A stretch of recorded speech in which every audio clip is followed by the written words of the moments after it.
Hello friends, welcome to lunch services. This is Ram Soni. UPSC ने finally civil services के जो qualified candidates हैं उनके मार्क्स को पब्लिक कर दिया है और आप देखेंगे यूपीएससी की वेबसाइट में ये प्रॉपर तरीके से अवेलेबल है। और जैसे कि आप जानते हैं कि यहाँ पर हमारा दो पार्ट में एग्ज़ाम हो गया। जैसे एक तो रिटर्न के मार्क्स यहाँ दिए हुए हैं और एक इंटरव्यूज़ के मार्क्स दिए हुए हैं और फिर ये टोटल हो गया आपका, है ना। तो चूँकि आप जानते हैं प्रीलिम्स तो क्वालिफाइंग नेचर का होता है। प्रीलिम्स के बाद फिर जो क्वालिफाई करते हैं उनको मेंस देने का मौका मिलता है। और मेंस की यदि हम बात करें तो मेंस में दो पेपर ऐसे होते हैं जो क्वालिफाइंग नेचर के होते हैं। जैसे एक तो आपका इंडियन लैंग्वेज कोई भी आप लेते हो, जैसे यदि आप हिंदी भाषी हो तो आप हिंदी ले लोगे, तो 300 नंबर का होता है। इसके अलावा यदि इंग्लिश और सेकंड पेपर होता है आपका इंग्लिश का, वो भी क्वालिफाइंग नेचर का होता है, वो भी 300 नंबर का होता है। लेकिन कमाल की बात है, इन दोनों के मार्क्स आपके रैंक में ऐड नहीं होते हैं, है ना। ये सिर्फ क्वालिफाइंग नेचर के होते हैं। और इसके बाद जो पेपर होते हैं उनके मार्क्स फिर ऐड होते हैं। जैसे GS 1 की बात करें, वो 250 नंबर का होता है। फिर GS पेपर 2 वो भी 250 नंबर का होता है। GS पेपर 3 250 नंबर का होता है। फिर GS पेपर 4 250 नंबर का हो गया। ये सब मिला के कितना हो गया, 1000। तो GS का है 1000 नंबर का। फिर ऑप्शनल सब्जेक्ट जो आप लेते हो उसके दो पेपर होते हैं, वो भी 250 नंबर के होते हैं। तो वो कितना हो गया, वो हो गया 500 नंबर का। फिर इसके बाद ऐसे ही का पेपर होता है, वो 250 नंबर का होता है। तो इन सब को मिला दीजिए तो कितना हो गया, ये हो गया आपका 1750 नंबर। तो रिटर्न में कितने नंबर चाहिए आपको, रिटर्न में कितना टोटल हो गया, 1750। तो ये रिटर्न में जो यहाँ पे टॉपर्स के मार्क्स मिले हैं, ये कितने मिले हैं, 1750 में मिले हैं। फिर इसमें एक चीज़ समझने वाली बात यह है कि जो इंटरव्यूज़ हैं वो कितने नंबर का होता है, वो होता है 275 नंबर का, कितना, 275 मार्क्स का। और ये जब सब आप ऐड कर देते हो कितना हो गया ये, that is basically 2025 number. 2025 number ये टोटल मार्क्स हैं जिसमें आपकी रैंक डिसाइड होती है। जितने अच्छे नंबर होंगे आपके इंटरव्यूज़ और रिटर्न में, उतना बढ़िया आपके रैंक लगेगी। बट ऑब्वियस सी बात है। अब यहाँ पे टॉपर्स की ज़रा नज़र डालते हैं इसमें।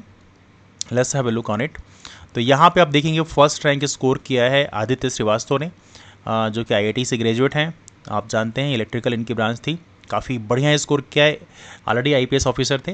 899 मार्क्स स्कोर किए हैं 1750 में, काफ़ी अच्छे नंबर हैं। और 200 नंबर इंटरव्यूज़ में स्कोर किए हैं, मतलब इंटरव्यूज़ में भी काफ़ी अच्छे नंबर मिले हैं। तो ही गॉट बेसिकली 1099 मार्क्स, ये 1099 नंबर मिले हैं इनको। तो ये फर्स्ट रैंकर के नंबर हैं। इसके बाद है अनिमेश प्रधान, इनकी सेकंड रैंक लगी है, इनको 892 नंबर मिले हैं रिटर्न में और 175 नंबर इंटरव्यूज़ मिले हैं। तो 1067 नंबर के साथ में इनकी सेकंड रैंक लगी है। तीसरे नंबर पे हैं यहाँ पे दोनोरू अनन्या रेड्डी। अनन्या रेड्डी की बात करें तो इनको 875 नंबर मिले हैं रिटर्न में, 190 नंबर मिले हैं इंटरव्यूज़ में और 1065 टोटल मिला है ना। तो ये प्रकार से आप देख सकते हैं टॉपर की लगभग किस रेंज में मार्क्स आ रहे हैं ना। अब देखिए यहाँ पे यूपीएससी ने ऑलरेडी इस चीज़ को दिखाया था आप लोगों को कि हमारे इस एग्ज़ाम में कितनी वैकेंसीज़ थी। तो आप देखोगे यहाँ पर IAS के लिए कुल 73 वैकेंसीज़ थी। तो 73 वैकेंसीज़ तक यहाँ पर देखा जाए, 73वीं रैंक तक यहाँ पर अनरिजर्व कैटेगरी के IAS बने होंगे। इसके बाद फिर बाकी जो आपको देखने के लिए मिलेगा, लेकिन चूँकि वहाँ पर जो लिस्ट है उसमें SC ST OBC AWS के कैटेगरी के भी बच्चे होते हैं, तो इसके कारण बेसिकली रैंक थोड़ा आगे पीछे भी जा सकती है। बिकॉज कभी कभी ऐसा होता है कि देखो क्या होता है, कई बार यदि प्रीलिम्स में आपने कैटेगरी का इस्तेमाल कर लिया कट ऑफ के लिए, तो उस कंडीशन में फिर आपको जनरल की सीट, अनरिजर्व सीट नहीं दी जाती है ना। तो बीच में जैसे यहाँ पर लिखा AWS, यहाँ पर लिखा OBC, तो जो उस कैंडिडेट यहाँ पर शिफ्ट होते हैं यहाँ से, वो OBC की सीट में दी जाते हैं।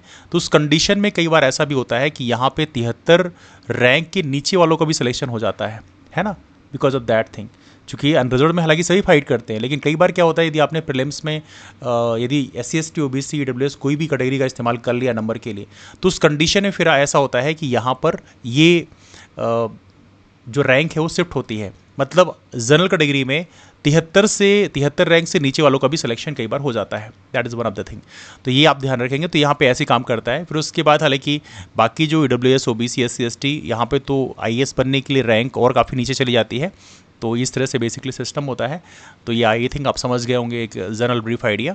तो ये यहाँ पर होता है। तो आपको यदि IAS बनना है तो आपके नंबर लगभग किस रेंज में होना चाहिए आप समझ चुके होंगे कि आप यहाँ पर आप देखिए 75 के आसपास तक, 74 यदि हम देखते हैं तो यहाँ पर रोहित त्यागी को मिले 824 नंबर और 173 नंबर इनको इंटरव्यू मिले हैं, 997 नंबर मिले हैं। तो यदि आप अंडरग्राउंड से बिलोंग करते हैं तो लगभग इस रेंज में आपको मेंस में टारगेट करना चाहिए कि लगभग इस रेंज में आपके नंबर होना चाहिए, 800 850 के आसपास यदि आपके नंबर हैं मेंस में, तो यह pretty good chance that you can crack the civil services, है ना। और उसके साथ में इंटरव्यूज़ में भी लगभग 170 प्लस मार्क्स होने चाहिए। तो उस कंडीशन में आप प्रॉपर तरीके से यूपीएससी क्रैक कर सकते हैं और IAS बन सकते हैं। उसके बाद फिर बाकी जो है वो IAFS, हालांकि कई बार लोग IAFS को फर्स्ट प्रेफरेंस में रखते हैं, IAS को सेकंड में रखते हैं, थर्ड में रखते हैं ना। थर्ड में तो IAS को यूजुअली कोई नहीं रखता होगा, लेकिन IAFS और IAS में कई बार वहाँ पर लोग प्रेफरेंस देते हैं। तो यहाँ पे उसके बाद IPS है, बाकी सेंट्रल सर्विसेज ग्रुप ए की सर्विसेज हो गई, जैसे इंडियन रेवेन्यू सर्विसेज हो गई, डिफेंस अकाउंट सर्विस हो गई है ना, इंडियन रेलवे एडमिनिस्ट्रेटिव सर्विसेज हो गई, ऐसी बहुत सारी सर्विसेज होती हैं जो सेंट्रल सर्विसेज ग्रुप ए में आती हैं। फिर ग्रुप बी सर्विसेज हैं।